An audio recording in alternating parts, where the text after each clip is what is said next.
tus derechos. Mis derechos. Nuestros derechos. Tus derechos, mis derechos y nuestros derechos.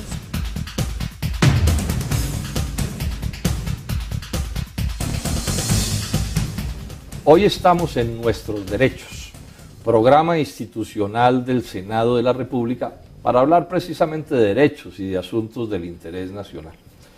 En esta ocasión vamos a hacer un análisis cuidadoso de los impactos del libre comercio, de los TLCs, en el sector agropecuario colombiano.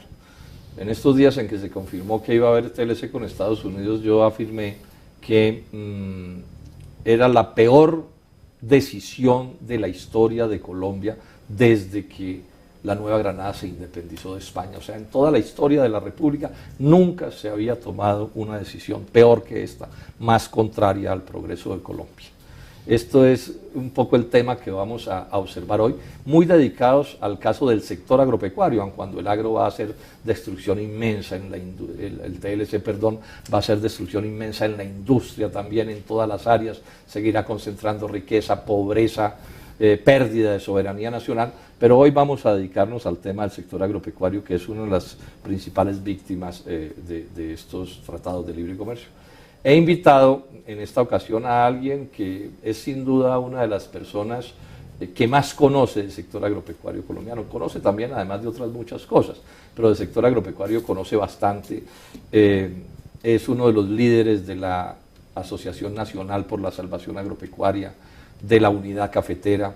Con él hemos compartido en muchas luchas agrarias, autor de varios libros. O sea que es, digamos, un duro en esto. En estos últimos meses, Bogotá y los colombianos lo conocieron más porque además fue candidato del Polo a la alcaldía de la capital de la República, donde hizo un papel de excelencia. La ciudad del país quedaron gratamente impresionados por los grandes conocimientos de Aurelio Suárez, que es nuestro invitado sobre todos estos temas. Pero en el agro, ya lo van a ver, es una persona que conoce muy bien estos asuntos. Entonces, ese va a ser el tema que vamos a desarrollar en esta ocasión. Y empecemos entonces preguntándole al doctor Aurelio Suárez, nuestro invitado, preguntándole sobre este tema en este sentido. Doctor Aurelio, el libre comercio no va a empezar en Colombia con los TLCs, con los tratados de libre comercio. El libre comercio empezó en Colombia en el gobierno de César Gaviria Trujillo.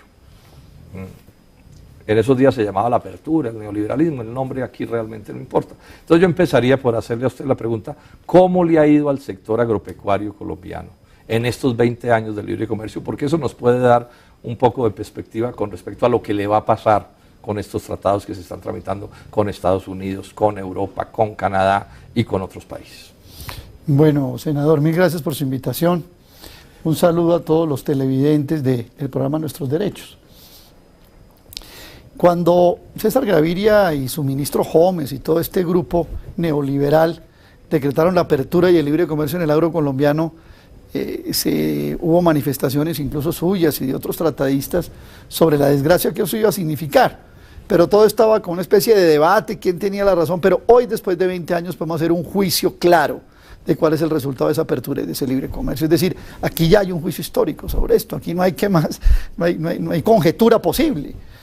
Primero digamos esto, Colombia como gran resultado perdió su seguridad alimentaria nacional. Ese es el primer gran resultado de la apertura y del neoliberalismo aplicado en el agro. Demos datos sobre esto. El país antes del año 90, en 1989, podía atender la demanda de alimentos nacionales en un 90% con producción nacional. Hoy, ¿cuál es nuestra situación? Es que el 100% de la cebada, el 95% del trigo, el 75% del maíz, el 90% de la soya, el 90% del sorgo, el 33% del frijol, todo el garbanzo, toda la lenteja, toda la arveja seca, adicionalmente productos lácteos, cebolla, hortalizas, todo se está importando de otros países.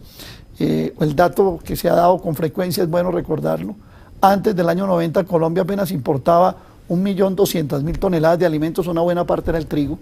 Hoy estamos importando más de 10 millones de toneladas de productos que se llaman agrícolas, agropecuarios, del ámbito agropecuario, etcétera, etcétera. Es decir, prácticamente que uno puede decir que el país quedó liquidado en esta materia alimentaria, especialmente en cereales, oleaginosas, o sea, especialmente en aquellos productos que tienen más nutrientes, estamos hablando de carbohidratos, de calorías, de proteínas, además de que son los productos básicos que permiten la transformación para alimentar animales, o sea que además también para alimentar nuestros cerdos, nuestras gallinas, los concentrados para algunos otros géneros animales, incluyendo el ganado. El pollo que se produce en Colombia es un maíz gringo con alas. El pollo que se produce en Colombia es una típica maquila, como se llama, porque no solamente todos los alimentos son importados, sino que la base genética para los huevos, para la avicultura también es, o sea que aquí juntamos el huevo importado con el maíz importado y sacamos un pollo criollo que realmente no tiene sino mano de obra. ¿Sí? Bueno, entonces digamos que hay una primera conclusión clarísima. Colombia era autosuficiente antes de empezar el libre comercio y eso se perdió en esta etapa. Se dispararon las importaciones de productos agropecuarios de todo tipo y eso pues con un impacto social supremamente grande. Hay que reconocer que Colombia perdió cuentas largas más de 1 millón de hectáreas de producción agrícola, pero también hay algo que es importante, el gobierno nacional con frecuencia trata de engañar a la opinión que no está informada. Entonces todos los ministros de Agricultura dicen estamos produciendo 28 millones de toneladas de alimentos y cuando uno va a la cuenta de cuáles son esas 28 millones de toneladas y de productos agropecuarios, encuentres que son un poco de toneladas de café, otro tanto de toneladas de caña de azúcar, de ñame, de yuca, de plátano, y entonces ahí van juntando. Por ejemplo, a mí me llama la atención que el plátano ha venido creciendo a unas tasas superiores a la población. Luego hay un engaño enorme de que Colombia produzca los alimentos básicos. Bueno, entonces eso está claro. Sigue una pregunta que es más o menos obvia, doctor Aurelio Suárez.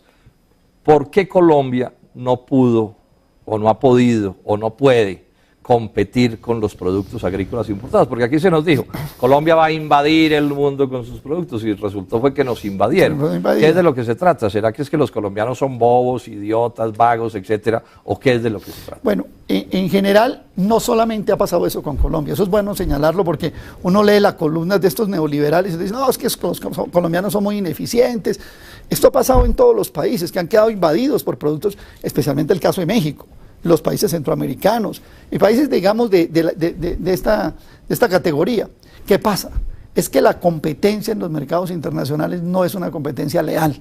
Hay una competencia desleal porque la agricultura norteamericana, la agricultura europea, la agricultura de los llamados países desarrollados está altamente subsidiada.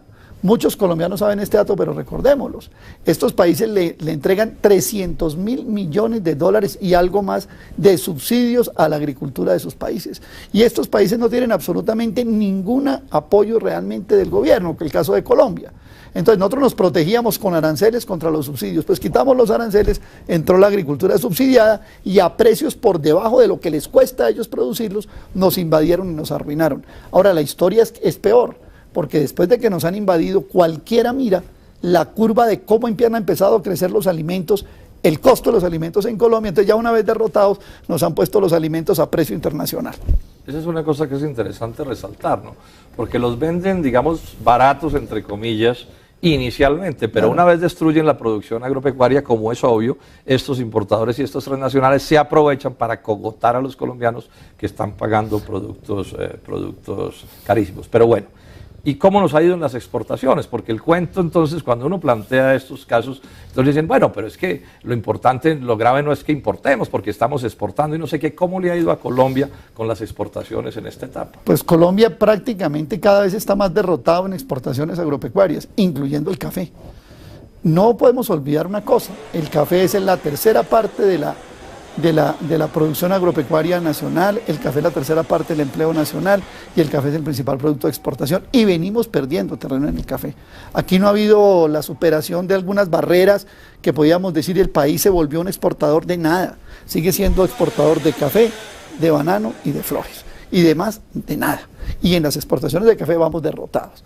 O sea que el gran auge exportador... Hoy estamos importando café en grande. Hoy estamos importando por lo menos 800.000 sacos de café, teniendo en cuenta los registros oficiales más el contrabando. Hay personas del Comité Nacional de Cafeteros, como alguien que usted conoce mucho, el doctor Mario Gómez Estrada, que dice que es igual la exportación al contrabando. Lo ha dicho. Y estamos hablando, esa cantidad de cafés puede ser con el consumo nacional. Pues sobre el consumo nacional no hay una consistencia en las cifras, pero en general lo que se ha hablado es que es 1,5 millones de sacos. O sea, mitad del café que o sea, cuando un colombiano se toma una taza de café, la mitad es café extranjero. Cuando un colombiano está tomando una taza de café colombiano, hay otro al lado que se está tomando una importada. Exactamente. Esto sí es una vergüenza, realmente. Pues no, eso realmente, que Colombia haya terminado importando su café. Pero esto tiene un agravante, doctor Aurelio, y es que esto lo que nos está diciendo es que Colombia no es capaz de producir el café que es capaz de consumir, ¿sí? Porque al final eso es lo que termina sucediendo. Si Colombia produjera más café, podría cubrir esas importaciones. Sí, lo que pasa es que, mire, en el año de 1992, Colombia produjo 17 millones de sacos de café. Y hoy no está produciendo ni 9 millones de sacos. Aquí hay un retroceso, mejor dicho, vergonzoso. Aquí el país no encontró mercados, pero además el país se arruinó la caficultura. Hay departamentos, la llamada zona cafetera, tradicional, el viejo Caldas, en fin, que ya no ocupan ni siquiera un lugar importante. El principal productor es Antioquia, pero ya Huila lo está alcanzando, es decir, le está ganando por un 1%. Caldas cayó al 3er lugar, Risaralda ya va como en el 8º, es decir, hay una desconfiguración total de la caficultura y la caficultura quedó cada vez más en manos de pequeños caficultores minifundistas. Yo tenía programado que tomáramos el café, tocáramos el café un poquito más adelante, pero ya que lo hemos entrado ahí, sí, acabemos de despacharlo. ¿Qué otras cosas, qué es lo que está sucediendo allí? ¿Cuál es el problema? Porque claro, es obvio que el drama cafetero es descomunal, la pobreza en el café, la desesperanza en cierto sentido, la caída de la producción es impresionante. ¿Por qué no le explica que usted, yo sé que es muy conocedor de estos temas, a los colombianos, qué es lo que está pasando con la caficultura? Pues mire, la verdad es que después de que se rompe el pacto de cuotas hace 20 y tantos años, Colombia abandonó a sus caficultores. Realmente el país, la fijación del precio interno, aquí hay un problema de rentabilidad de la caficultura. Los caficultores, hay gente que dirá, bueno, pero la carga de café está a 900.000 pesos el precio, luego es muy bueno, pero producir café en Colombia está valiendo casi más que 900.000 pesos. Mire, hay una cuenta que yo hacía hace poco con unos caficultores que era la siguiente: el 95% de los caficultores son de menos de 5 hectáreas, y le puedo asegurar una cosa, senador Robledo, que por lo menos el 80% de esos caficultores, cuando al final de la cosecha hacen la cuenta, ninguno obtiene ni siquiera un salario mínimo mensual de remuneración de su trabajo. Luego eso está en total crisis, abandonada del gobierno. El gobierno en los últimos años se dedicó a los cafés especiales, a las tiendas Juan Valdez, eso fracasó. No hay un solo caficultor en Colombia, eso es bueno hacer un debate sobre eso, que haya recibido un peso de dividendo de las tiendas Juan Valdez. Ese fue otro más de los saqueos que los caficultores han tenido. Está en crisis, no hay una política cafetera que resuelva el problema de la caficultura, los precios no alcanzan, el Fondo Nacional del Café cada vez ayuda menos. Aquí hay una situación gravísima. El Fondo Nacional del Café tiene un problema estructural muy grande, y es que ya no está alcanzando siquiera para pagar las pensiones de la flota mercante gran colombiana. Ahí hay un tema muy grave para el principal producto agropecuario del país. Aquí contemos alguna cosa de tipo anecdótico. Este tema del café es un tema que el doctor Suárez ha trabajado hace muchísimos años, y yo también. En buena medida yo llego pues al Senado de la República por las luchas cafeteras que libramos en los años 90, ¿no? Y digamos que las cosas que advertimos sucedieron. Doctor Suárez, recuérdese que cuando se rompe el Pacto Internacional del Café, usted y yo y toda la gente de la Unidad Cafetera advertimos que ese iba a ser un desastre, que esa fue la primer víctima del libre comercio, la primer víctima agraria del neoliberalismo. Hubo algunos que aplaudieron en su momento que ese pacto se acabara, y los hechos nos demuestran que eso ha sido pues un desastre para la economía nacional. Bueno, miremos otros productos. Pero digamos una cosa, Jorge, quedó demostrado lo que nosotros decíamos: no era posible producir café en Colombia si el café no era subsidiado. No era posible. Si usted lo puso a precios de mercado, se arruinó. Claro, porque antes lo que había era un sistema de protección, que era el Pacto Internacional del Café. O sea que la protección es fundamental para los productos que pueden importar y para los que podemos exportar. No es posible sin protección. Mencionemos algunos casos de otros productos, ¿no? Por ejemplo, el caso del trigo y de la cebada. Se ha dicho que es que Colombia no debe tener cultivos en tierras frías y cosas de ese corte. ¿Qué nos puede usted comentar de eso, en lo que tiene que ver pues con las importaciones y con la crisis, digamos, de otros productos en particular? Bueno, lo primero es señalar que el trigo en Colombia también fue derrotado por subsidios. O sea, aquí no fue que vino trigo extranjero y entonces fue mejor. No, el desastre del trigo en Colombia comenzó desde finales de la década de los 50 del año pasado. cuando los Estados Unidos sacaron la ley 480 del 54 y subsidiaban a los países que trajeran trigo para derrotar la producción nacional. Entonces, ¿qué sucedió? Aquí en Colombia el trigo se acabó porque nuestra producción campesina de tierra fría, nuestra producción triguera de la sabana cundiboyacense, y de Nariño, que eran los principales productores, fue derrotado con subsidios que el gobierno nacional consintió. Que fue lo mismo que le pasó a la cebada, que la liquidaron. La liquidaron para entregársela a la industria cervecera a lo que hiciera con ella. Pero es muy importante esto, los efectos en los consumidores. Ya no hay pan de 100 ni de 200 en las panaderías de Colombia. Eso me parece muy importante, que la gente no mire la derrota de los agricultores como un problema ya de unos señores del campo que se arruinaron. Aquí el gran derrotado del tema del trigo es el consumidor. Hay panaderías en Bogotá donde usted entra y hay una nota que dice, por favor, no pida pan de 200 ni de 100, que aquí ya no hay, de 500 para arriba. O sea, aquí hay un ataque muy fuerte a la alimentación de los colombianos. Muy grave lo que está sucediendo con esto. Bueno, retrocedamos un poquito. Ya se ha mencionado que parte de la crisis agraria colombiana, de estas importaciones desbocadas tan dañinas, pues tienen que ver con los inmensos subsidios agrícolas extranjeros de Estados Unidos, Europa, todo el mundo subsidia en proporciones inmensas. Luego, buena parte del problema está generado porque se bajaron los niveles de protección, los aranceles y sucedió esto. Pero doctor Suárez, ¿por qué no le cuenta a los colombianos qué otras medidas tomó el neoliberalismo en el agro que agravaron este problema en temas como créditos, precios? Eso es fundamental.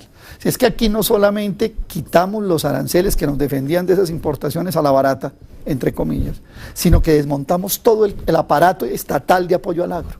Por ejemplo, aquí había un comprador estatal que era el IDEMA, ¿cierto?, que fijaba unos precios de sustentación, le garantizaba a los consumidores unos precios buenos y a los agricultores unos precios rentables. Eso desapareció porque dijo, no, el comercializador estatal no puede ser. Y es muy importante esto, senador Robledo, en todos los tratados de libre comercio que Colombia ha venido firmando y en los acuerdos de la Organización Mundial de Comercio, casi que nombrar un comercializador estatal de productos agropecuarios es lo peor. O sea, eso está prohibido, eso se volvió una herejía siquiera plantear eso, y ese es uno de los puntos fundamentales, el crédito.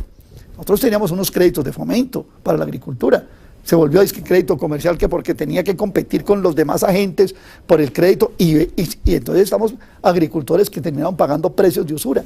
Fíjese usted una cosa, hace poco, esta misma semana, el Congreso de la República tuvo que aprobar una nueva, yo creo que es como la 20ª refinanciación del PRAN, porque estos agricultores no tuvieron cómo pagar y no van a tener cómo pagar porque usted no puede pagar con tasas comerciales. Se les ha dado apoyo, se les ha dado de todo. Tiene que haber condonaciones. Para resumir este drama de estas otras cosas, pues hay que recordarle a los televidentes que la gran política agraria de estos años es agroingreso seguro, ¿no? Claro. Que es una especie de burla cruel, pues, a los colombianos, pero que en buena medida resume, pues, la lógica con la que y las también cosas déjeme agregarle una cosa muy sencilla. Han venido funcionando, pero excúseme, doctor Suárez, porque nos toca ir avanzando, porque aquí, pues, el tiempo corre implacable y no alcanzamos a cubrir todos los aspectos. El gobierno ha presentado como una cosa exitosa, digamos, la producción de agrocombustibles a partir de caña de azúcar y a partir de palma aceitera. Ese es un tema bien que se puede discutir de muchas maneras, pero la pregunta específica que le quiero hacer para no salirnos del tema es este. Ese, llamemos, éxito de los agrocombustibles, ¿es producto del libre comercio o es producto de la negación del libre comercio? ¿A ese sector también se le aplica el libre comercio o a ese sector lo han exceptuado de las concepciones del libre comercio? Cuando uno mira las condiciones sobre las cuales se han estructurado en Colombia los cultivos de materia prima para los agrocombustibles, o sea, la palma de aceite y la caña de azúcar, esos son sectores altamente protegidos. O sea, volvemos a la misma, por otro vía, a la misma discusión que teníamos antes. No se puede exportar si no se está protegido, no se puede producir si no se está protegido, y en el caso de estos productos tienen altísimos subsidios. Yo recuerdo que más o menos una cifra aproximada hace un año era que cada hectárea de caña y de palma tenía un subsidio, sumando todas las vías por las cuales se le subsidia, de 5 millones de pesos por hectárea.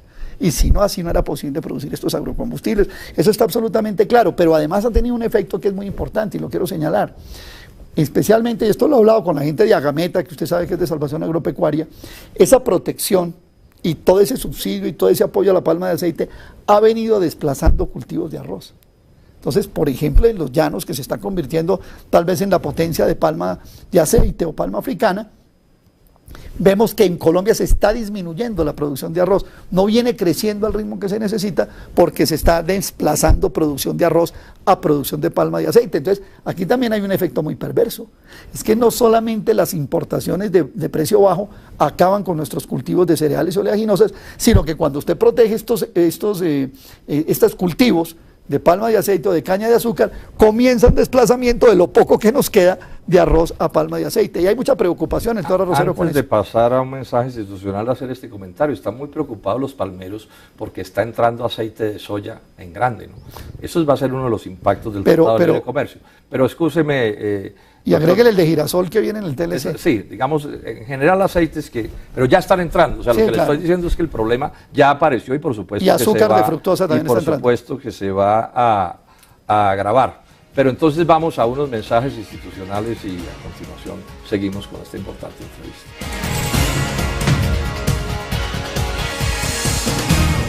¿Qué le va a pasar, doctor Aurelio Suárez, después, digamos, de mirados estos antecedentes sobre lo que ha ocurrido con el libre comercio? ¿Qué le va a pasar a Colombia con toda esta tanda de tratados que se viene, pues, que entran en aplicación con Estados Unidos, con la Unión Europea, con Canadá?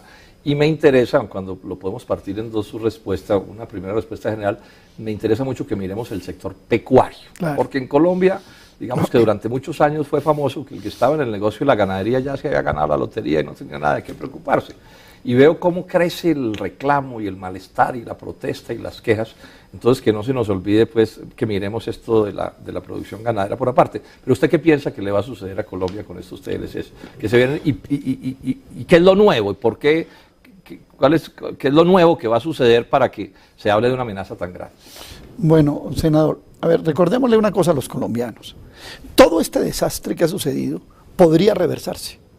O sea, nosotros podríamos mañana en un gobierno democrático en Colombia decir, suben los aranceles, vamos a proteger el agro y podríamos entrar a una recuperación.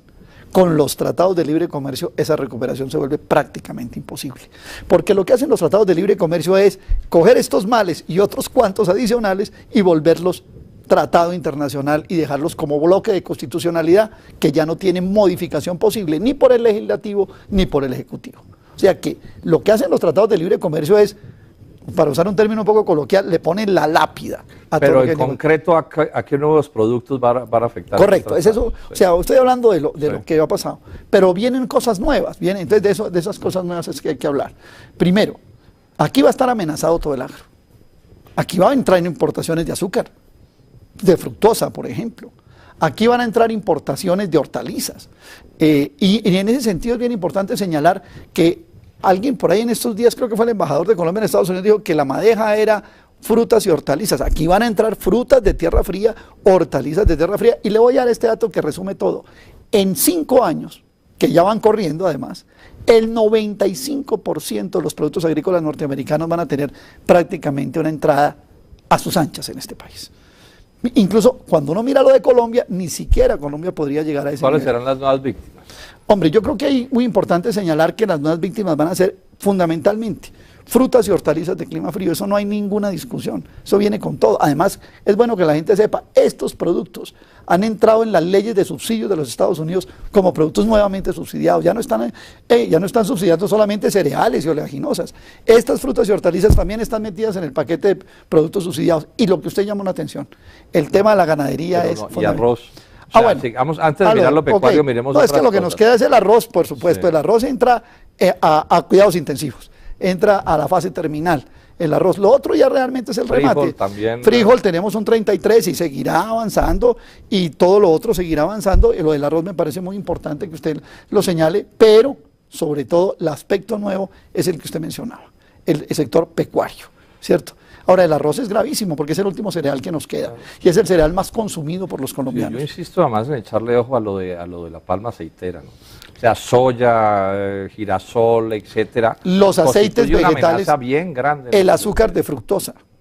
Es muy importante. El endulzante. El endulzante que viene del maíz. Sí. Es muy importante que se sepa una cosa. Así se quebró la caña de azúcar en México, con el endulzante de fructosa de caña de maíz. Tienen pérdidas muy grandes también en carne de pollo Y en carne de cerdo. No, viene, sí, lo pecuario es Sí. carne de pollo, carne de cerdo y carne de res. Bueno, ¿Cierto? hablemos un poco de la ganadería. Bueno, lo de pollo, digamos que eso, nadie duda que eso va a ser una especie de masacre.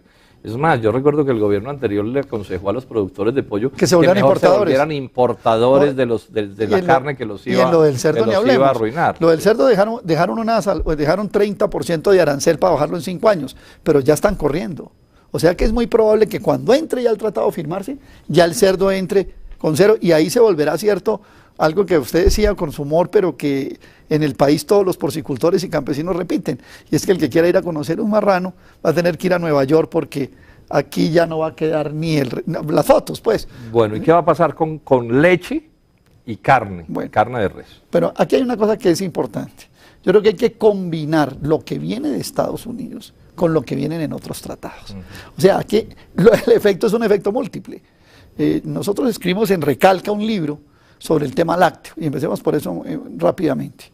Cuando se firmó lo de Europa, usted sabe muy bien que el escándalo que hubo, porque dijo alguien, no, es que es un porcentaje muy bajito de la leche líquida. Sí, la leche líquida no se exporta ni se importa entre los países, pero vienen derivados y viene lactosuero, que todo el mundo sabe que es un producto, un mal subproducto de los productos industriales lácteos, que viene sin aranceles a entrar en cualquier manera y que juega un papel industrial, pero también puede ser convertirse con leche en polvo otra vez en leche líquida. Era un proceso de reconversión.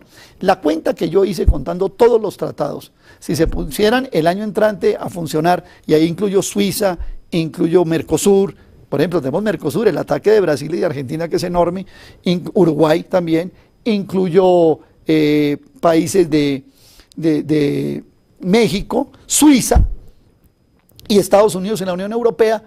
Yo creo que el cálculo que yo creo es que para el 2012 se estará importando el 22% de los derivados lácteos de Colombia. Bueno, ¿y eso qué impacto le produce a los lecheros? Es un impacto que incluso ya está empezando a verse. Pues al la leche empezar a perder mercado, y por la vía de los productos, empieza a generarse una cosa que es muy grave, y es que, ya lo señalaban algunos tratadistas, ha empezado a desconfigurarse el hato ganadero. Por ejemplo, como la leche es combatida, empieza el sacrificio de hembras, la quiebra de los pequeños y productores campesinos. Recordemos, Jorge, que los productores campesinos en Colombia de ganado son la mayoría. El 72% de los hatos lecheros de la costa son microfundistas. Bueno, Sí. ¿y en carne qué va a pasar? Y en carne vamos a tener, la cuenta es muy sencilla. En carne, en el primer año de estos tratados, Colombia produce 770.000 toneladas métricas de carne. Sumando lo que entra con Estados Unidos del libre comercio, más lo que estemos concedidos a otros acuerdos, estaremos entrando cerca de 30.000. O sea que arrancamos con el 5% de empezada. Y ya estamos en 25.000. En 22, sí. Porque además expliquemos una cosa, además de las cuotas que se entran con permite- cero arancel, pueden entrar claro, otras claro. cantidades con aranceles. En ese digamos, producto de y en algún tipo, todos. ¿no? Cuando En usted todo, le pone una cuota a cero, en el caso del arroz puede ser así también, usted puede traer otra tanda igualita y el arancel promedio termina siendo más bajo y entra fácil. ¿Y por qué no somos competitivos en carne y en leche? ¿Qué es lo que pasa ahí? Pues eso todo el mundo conoce los enormes subsidios que tiene la industria láctea, la industria cárnica a nivel mundial, incluido Mercosur. Esta fue una discusión, me acuerdo que en un foro tuve una discusión muy grande con un brasilero que me decía que ellos no estaban subsidiados. Los brasileros tienen subsidios encubiertos altísimos para la producción de carne, y lo mismo los argentinos, de tal manera que lo que va a venir es, ahora, ¿qué se nos dijo? Se nos dijo, no, es que lo que va a venir aquí es carne pues de primera categoría, que se la comen. No, Colombia entregó carne industrial, carne estándar en todos estos acuerdos para entrar, pero hay algo más, me preocupa muchísimo el tema de lo que llaman despojos. O sea, aquí viene hígado, viene lengua. Ya están entrando, no, incluso ya con eso, aranceles y claro, entonces esto, porque además esos son considerados desperdicios en los tratados, no carne. Entonces, como son desperdicios, tienen arancel cero y entran corridos. Viene un ataque a la ganadería violento. Es decir, es muy probable, Jorge, que termine desapareciendo todo el pequeño ganadero, incluso que el hato ganadero en Colombia se reduzca. Una pregunta que es de importancia, doctor Suárez. Hay quienes dicen que este es solo un problema de los campesinos. Y pues porque no pueden negar las dificultades que tienen Claro. los campesinos para competir. Pero mi percepción es que esto también afecta al empresariado, o sea, que no es cierto pues que alguien esté blindado, digamos, de manera absoluta en esto. ¿Cuál es su idea? Esto es muy importante porque en el polo hemos venido proponiendo un agro, como usted lo sabe, de tipo dual, o sea, un agro que sea de productores prósperos, de un lado campesinos e indígenas, de propietarios y trabajando sobre sus tierras, y de otro lado empresarios y jornaleros, prósperos también todos, y que todo eso sumado sea el modelo dual que llamamos del sector agropecuario colombiano. ¿Sí es cierto o a los empresarios no les va a pasar nada? No, yo pienso que el principal ataque es incluso para los empresarios, ¿cierto? ¿Por qué? Porque los costos y la rentabilidad de estos empresarios van a ser terriblemente afectadas por estas importaciones, ¿sí? Y además ya está la experiencia. Es decir, esto tampoco es que nos estemos inventando algo. ¿Cómo se quebró el algodón? Se quebró fue así. Colombia pasó de 200.000 hectáreas que tenían algodón a tener menos de 30.000, y lo que eso era empresariado. Se quebró de esa manera. Recordemos que el algodón es de los altamente subsidiados. Estados Unidos, por ejemplo, tiene que exportar el 85% del algodón que produce. O sea que aquí también, en ese campo del algodón, que es una materia prima agrícola para la industria, esto también va prácticamente a desaparecer.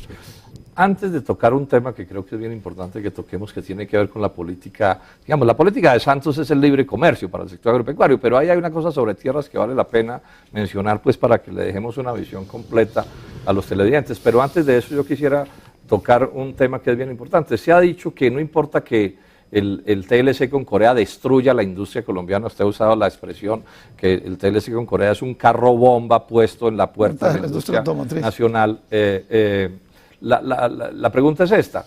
Ellos dicen, sí, se destruye la industria, pero vamos a venderle muchas cosas a Corea. ¿Usted qué información tiene sobre eso? Si es verdad que vamos a inundar a Corea que de carne y de leche y no sé qué más cosas. Primero, de entrada recordemos que en todos esos países que nos pintan como mercados potenciales hay normas sanitarias que Colombia no cumple, ¿cierto? Eso es lo primero que hay que mencionar. Miren, el estudio que yo hice sobre leche, yo mostré que nadie le ha podido meter un vaso de leche a los europeos en siglos. Nadie le mete un vaso de leche. Hay normas sanitarias, pero además esto está altamente protegido. No solamente son los subsidios económicos de apoyo, sino que tiene una protección enorme. Pero además, en países como Corea, tampoco es que Colombia llegue a la reina. Ahí vamos a tener que competir con exportaciones de los Estados Unidos, que hoy son bien grandes. Incluso ya me han dicho que Chile ya empezó también a hacer sus exportaciones. O sea que no es que Corea esté abierta de patas y manos esperando que lleguen los colombianos con sus productos a quitarles el hambre. No vamos a llegar porque tenemos enormes dificultades sanitarias. Pero en caso de que llegáramos, nos toca competir con países como Estados Unidos. Recordémosle esto a los televidentes. Estados Unidos exporta carne a cerca de 100 países, despojos como a otro tanto, más de 50, casi 60, y leche. En leche tenemos una batalla enorme en el mundo.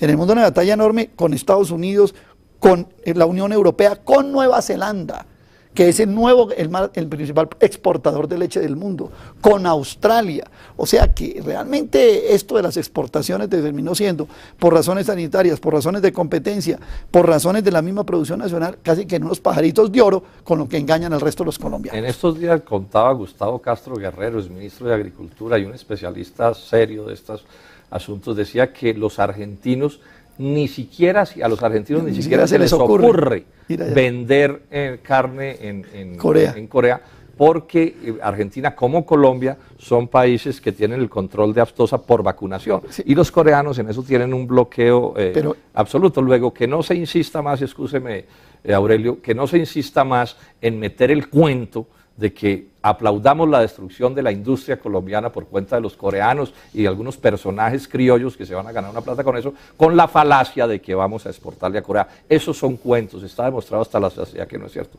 Pero como el tiempo nos acosa, nos toca cambiar. Una pequeña cosa que me parece muy importante en ese punto de la ganadería y sanitario.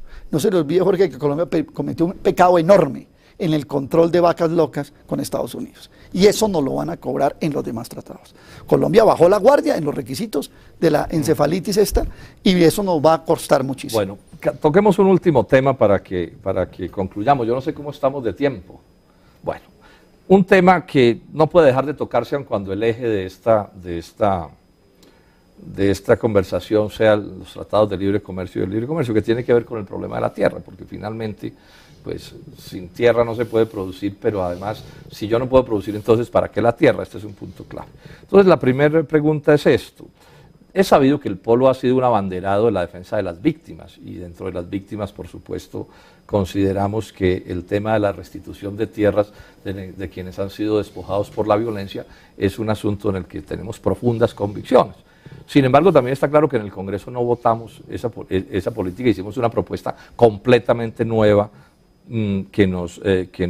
porque nos pareció por completo insuficiente lo que el gobierno estaba planteando, y cada vez más los análisis nos dicen que esta política de Tierras de Santos está llena de demagogia y de todo tipo de manipulaciones. ¿Qué tiene usted para decir en una primera respuesta general sobre cuál es la política de Tierras de Santos, qué es lo que está pasando allí, qué es lo que usted cree que se viene? Mire, cuando acabó el gobierno del presidente Uribe, ese proyecto de gran plantación que el gobierno de Uribe tenía, él mismo lo expresó en esos discursos, tenía un problema de cómo crear grandes consolidaciones de tierra para poder hacer esos desarrollos agrícolas. Lo planteó en un discurso muy célebre que se ha llamado el discurso de la Facenda, ese desarrollo agrícola en la altillanura. Lo que ha hecho el gobierno de Santos es, incluso yo diría, mediante subterfugios legales, resolver ese problema, de cómo entregar tierras baratas, fáciles de adquisición, cómo hacer asociaciones, cómo incluso trasladar baldíos, etcétera, para que ese gran desarrollo de las grandes plantaciones de empresas extranjeras pueda hacerse en este país. O sea que empecemos por decir que la política de Santos en materia de tierras es una continuación de la política que estaba haciendo Uribe.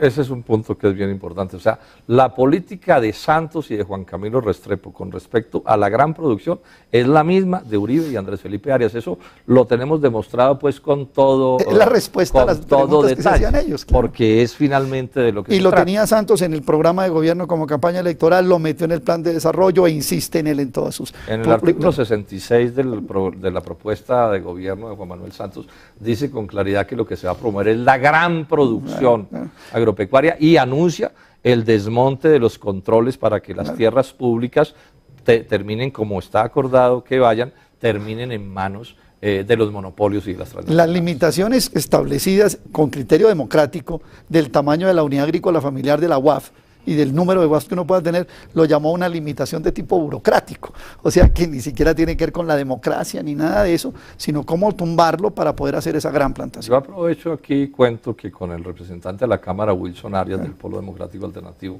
hemos demandado por inconstitucional el plan de desarrollo en los artículos que tienen que ver con esta política de tierras del gobierno de Juan Manuel Santos, porque consiste en coger las tierras públicas del Estado colombiano y entregárselas a los banqueros, a los monopolios y a las transnacionales.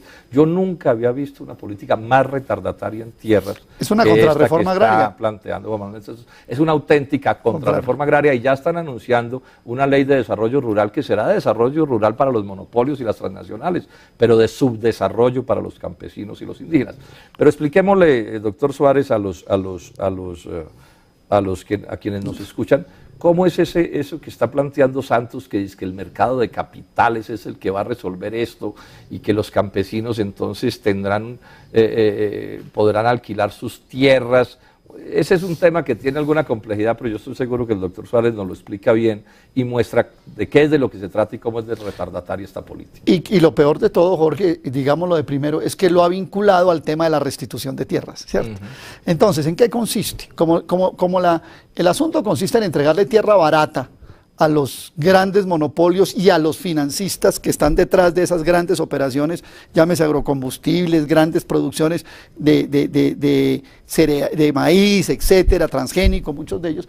Entonces, como el asunto consiste en entregar esa tierra barata, entonces, ¿qué se ha dicho? Por ejemplo, una primera modalidad, que si usted es un campesino que tiene una parcela y ahí le restituyen la tierra o está por ahí, usted puede juntar como asociado a esa gran plantación, que ellos lo llaman operadores agropecuarios, financiados por el gran capital, esa gran plantación, y usted termina siendo un rentista de la tierra. Aquí hay un hecho muy grave, cuando un campesino... O sea, un rentista quiere decir que lo mandan para Bosa a medio morirse de hambre y todos los meses le giran unos pesos pues, con el cuento de que... Los primeros años, ¿no? Vamos a ver si eso... no, después sí, pero digamos que la teoría lo que dice es eso, ¿cierto? Son unos rentistas paupérrimos, digamos, en los barrios pobres de Bogotá, mientras otros... Y esa es una de las soluciones... que se supone les restituyeron. Esa es una de las soluciones que les están dando las víctimas, ¿eh? Pero eso tiene una cosa muy grave, que es importante señalárselo a los televidentes. Cuando usted entrega la tierra tierra 25 o 20 años en un contrato para forestales, para compañías extranjeras, usted perdió la oportunidad de poder hacer con esa tierra cada año lo que quisiera. Digamos que la gran ventaja del agro sobre la industria es que usted una fábrica no la puede destinar sino para producir determinada cosa, y un pedazo de tierra usted lo puede poner hoy para maíz, mañana. Entonces cuando usted entrega la tierra a 25 años, todo lo que se llama ese costo que tiene que asumir el agricultor, se lo clavan al pobre campesino y el otro termina teniendo tierra a costo cero. Esto es muy grave lo que está pasando, porque es una contrarreforma para entregar además tierra a costo cero a grandes operadores y a capitales financieros que están detrás de esas plantaciones. Comentemos esto, doctor Suárez. En el mundo hay un debate, lo ha planteado, en estos días lo planteó Daniel Samper Pisano, lo planteó también el exministro de Agricultura Rosas Vega, y es que los grandes transnacionales y las grandes potencias se están quedando con las tierras de África y con las tierras de América Latina. En Argentina está la pelea también, en Brasil también. ¿Cómo es esa historia de que el capital transnacional, el gran capital extranjero, se quiere quedar con las tierras de estos países, y qué impacto tiene eso sobre la soberanía nacional? Bueno, lo primero es que ha habido una disminución de la tierra de cultivo en los países desarrollados, los países del norte del mundo. Entonces lo que viene es un proceso que se ha llamado de acaparamiento de tierras en aquellos países del sur del mundo donde hay tierra disponible, como dicen los organismos internacionales de crédito, y se han abalanzado sobre compra, captura y toma de tierras por distintas modalidades. Incluso la adquisición es una de las modalidades, pero por ejemplo que un Estado entregue en comodato unos baldíos a 20 años, esa es otra modalidad. Otra modalidad es que, por ejemplo, los fondos de pensiones internacionales y los fondos de inversión compran tierra barata a largo plazo porque se supone que esa tierra se va valorizando, y entonces así es una forma de mantener los capitales valorizados. De tal forma que el país se abrió a esta tendencia mundial. Está en Brasil, está en Argentina, con muchos, pero también en países de la Asia, países de África, y la política en el fondo, la esencia de la política de tierras del gobierno del presidente Santos es ponerse a tono con esa tendencia mundial de acaparamiento de tierras por extranjeros.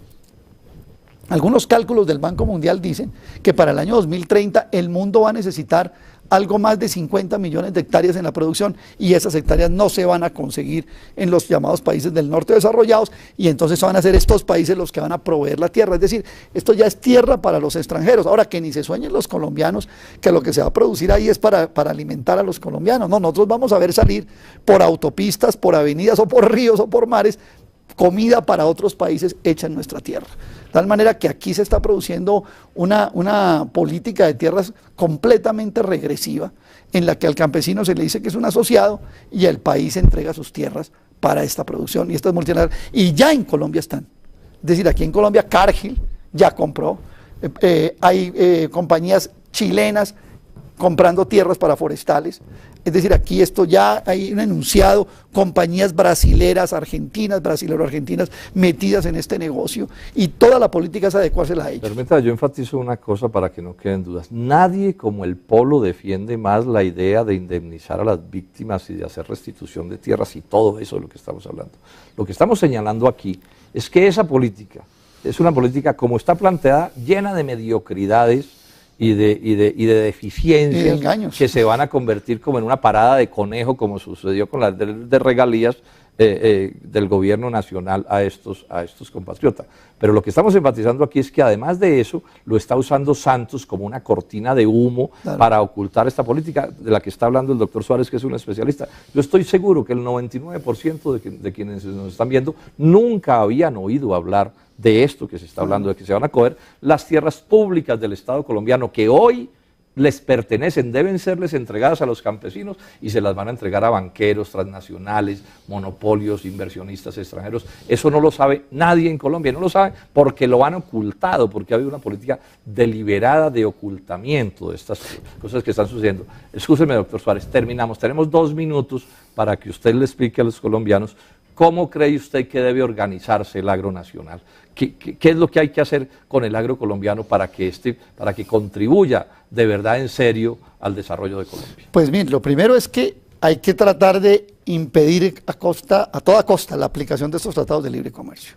Y lo segundo, en caso de que se apliquen, tenemos que hacer un gran movimiento nacional de productores, de campesinos, de trabajadores rurales, de todas las personas que entendemos y estamos en este problema y que creemos en para tratar de moderar al máximo esos efectos, para estar discutiendo cada una de las aplicaciones de las leyes de aplicación de estos tratados. Es decir, hay que hacer un gran movimiento de resistencia en primer lugar. Lo segundo es que el país tiene que entender de una vez por todas que nuestro país tiene que producir los alimentos, que Colombia tiene que retomar la soberanía y la seguridad alimentaria.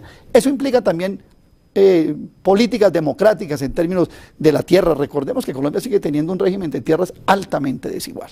Estamos hablando de uno de los más desiguales del mundo y tiene que ver con la democratización del derecho a la tierra de muchos sectores. Y en cuarto lugar, a volver el campo lo que es en todas las economías del mundo, la fuente principal de materias primas, la fuente principal de los apoyos al desarrollo del mercado interno industrial y al desarrollo del mercado interno nacional. Mientras eso no se haga con dificultades, podemos hablar de salir de este desastre agropecuario en el que estamos hablando. Concluyamos diciendo esto: en un ambiente de TLCs no es posible el desarrollo agrario colombiano, ni el industrial, ni ninguno. Eso tiene que quedar absolutamente claro. Ese es un problema que debe ser resuelto. Y hagamos una explicación de tipo técnico. Colombia, si el día de mañana se concreta el TLC con Estados Unidos, Colombia podría unilateralmente denunciarlo, que es decir, no más TLC. Lo puede hacer un gobierno democrático en un país como el nuestro. Pero también se puede plantear otra cosa, que es un problema de la lucha política, y es que también se le puede plantear a Estados Unidos renegociar ese tratado. O sea, que sigamos pues manteniendo, porque nadie está poniendo en duda que haya que tener relaciones económicas y comerciales con Estados Unidos y con todos los pueblos de la tierra, pero en condiciones de beneficio recíproco y de respeto mutuo, no en condiciones de mula y jinete como lo que nos ha propuesto el TLC. Lo que queda entonces es la lucha social, la lucha política en el buen sentido de la palabra, etcétera, para que logremos hacer de Colombia el país próspero que necesitamos, y para eso necesitamos por supuesto un agro próspero, de empresarios y jornaleros, de indígenas y campesinos, todos respaldados por un Estado que les dé las garantías para salir adelante. Nuevamente, mil gracias por su atención.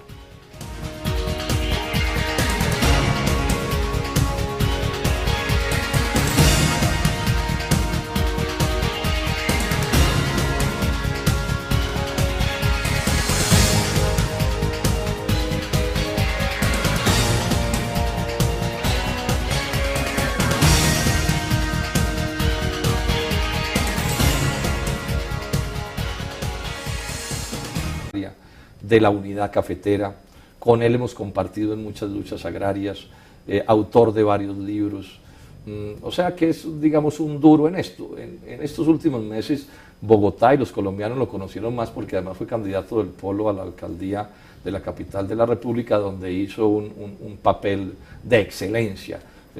La ciudad del país quedaron gratamente impresionados por los grandes conocimientos de Aurelio Suárez, que es nuestro invitado sobre todos estos temas. Pero en el agro, ya lo van a ver, es una persona que conoce muy bien estos asuntos. Entonces, ese va a ser el tema que vamos a desarrollar en esta ocasión.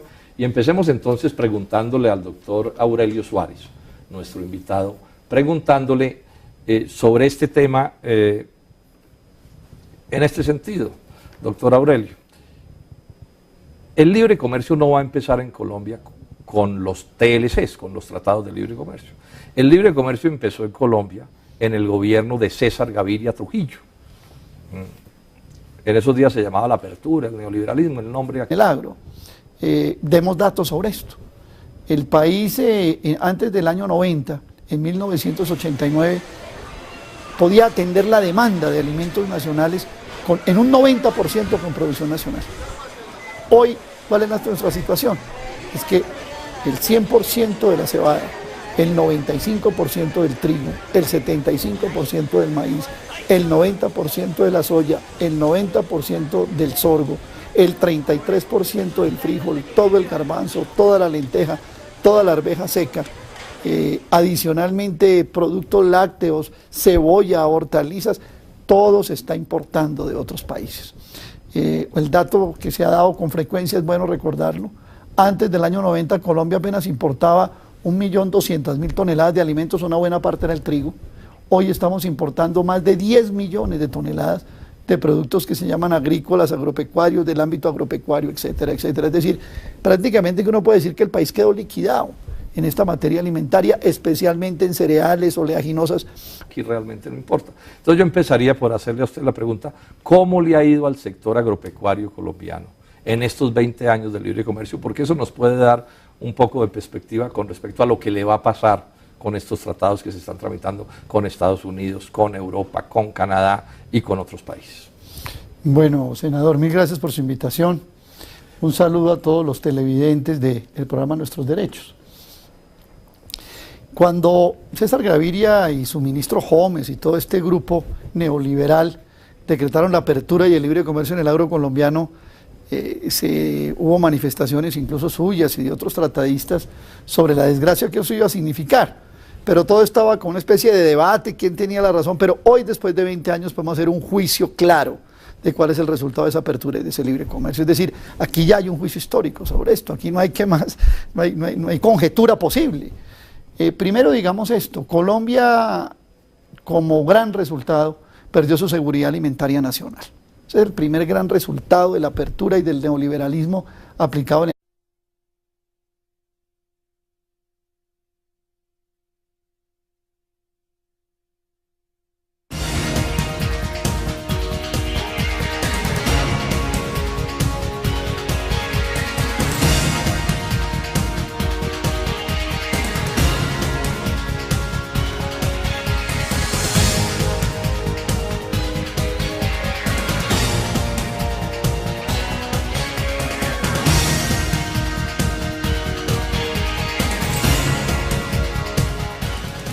tus derechos. Mis derechos. Nuestros derechos. Tus derechos, mis derechos y nuestros derechos.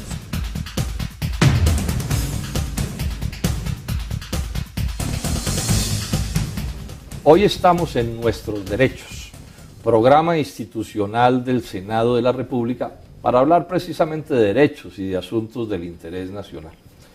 En esta ocasión vamos a hacer un análisis cuidadoso de los impactos del libre comercio, de los TLCs, en el sector agropecuario colombiano. En estos días en que se confirmó que iba a haber TLC con Estados Unidos, yo afirmé que era la peor decisión de la historia de Colombia desde que la Nueva Granada se independizó de España. O sea, en toda la historia de la República nunca se había tomado una decisión peor que esta, más contraria al progreso de Colombia.